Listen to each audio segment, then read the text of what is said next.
Hi everyone, I'm David Aragona, and this is the June 22nd edition of Horses to Watch, where we carefully analyze trips from the past week, looking for horses that might have encountered adversity and could be worth betting back when they run back in the future.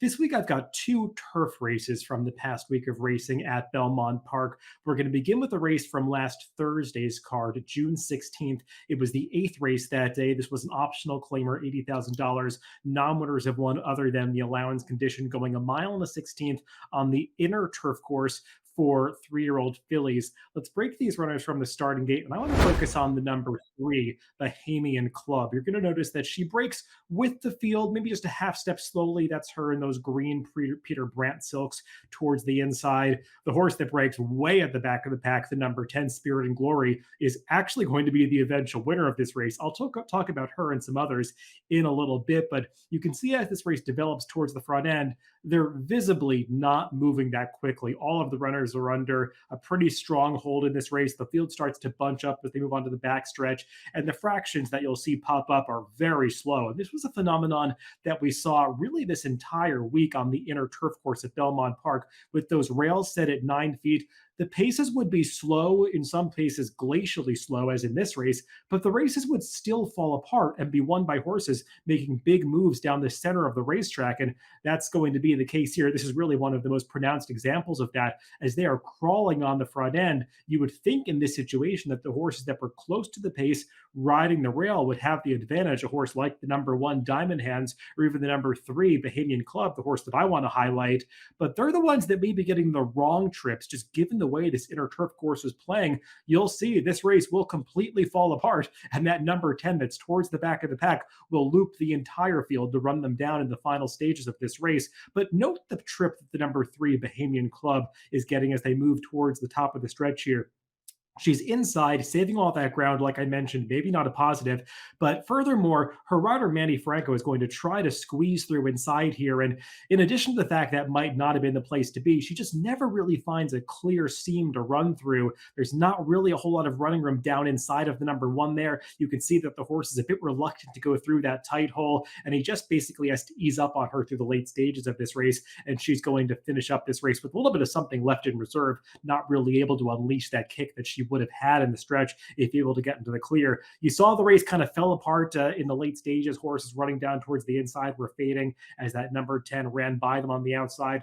Another horse, the Christophe Clement trained Canisi, had some trouble in behind horses, had to alter course in the late stages. So it was a race that had plenty of trips, but the one that I did not want to ignore is the one of that number 3, Bahamian Club, who just had really everything go wrong for him on the wrong part of the course. No running room in the stretch. And I think that she's a Chad Brown runner that doesn't look that appealing on paper with a couple of low speed figures in her first couple of starts, but may have more ability than it appears. Let's move on to another race from Sunday, the other race that I want to talk about on this episode. This was one of the stakes from that Sunday, June 19th card, the New York Stallion Series Spectacular Bid Division for the male horses sired by New York Stallions, so not necessarily New York breds. This was going 7 furlongs on the Widener turf course. Let's break these runners from the gate. I'm going to focus on the number 4, One Time Willard. Notice this horse in the back there. He's going to get squeezed from both sides coming out of the starting gate. You kind of saw it happen there on the pan shot. If for yourself you want to go and watch the head-on shot, you could see this horse does get bumped from both sides coming out of the starting gate, and that's why he finds himself so far back in the early going of this race.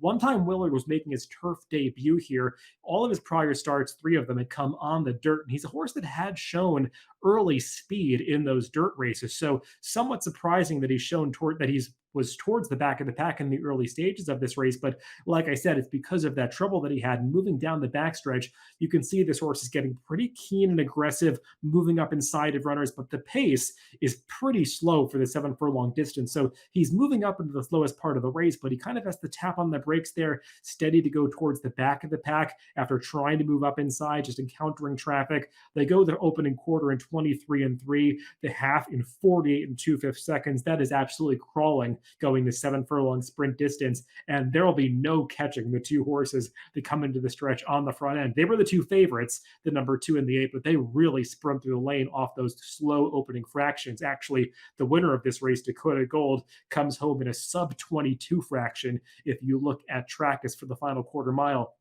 Notice though that the number 4 one-time Willard, while he's never a threat to the top two, he does pass a couple of runners to get up into fourth place here, not really making up ground, but he does finish up this race into 22 and change final quarter. Just thought this was a horse that showed some affinity for the turf in this race, but given the way that the race flowed and his trip played out, he never really had a chance to get into the race, couldn't close into those slow fractions, and had that slight steady on the backstretch, trouble at the start. He's just a horse that I think might take to the turf in the future, but this was the wrong situation for him. He's actually a New Jersey bred, though he's by New York sire Micromanage, which is why he was eligible to start in this race. And progeny of Micromanage, they have had some success on the turf, but mostly going longer. So I'm not going to be surprised if he shows up in a turf route in the future. That's the kind of spot that I might like to see him get into, where he could use more of his tactical speed that I think he does possess, just unable to show it in this race from Sunday. So those were all the horses to watch for this week, just two of them. If you want to follow these horses in the future, you can add them to your horse watch on DRF.com and get email notifications when these horses run back in the future. Thanks for tuning in this week, and make sure to catch future episodes of Horses to Watch on upcoming Wednesdays.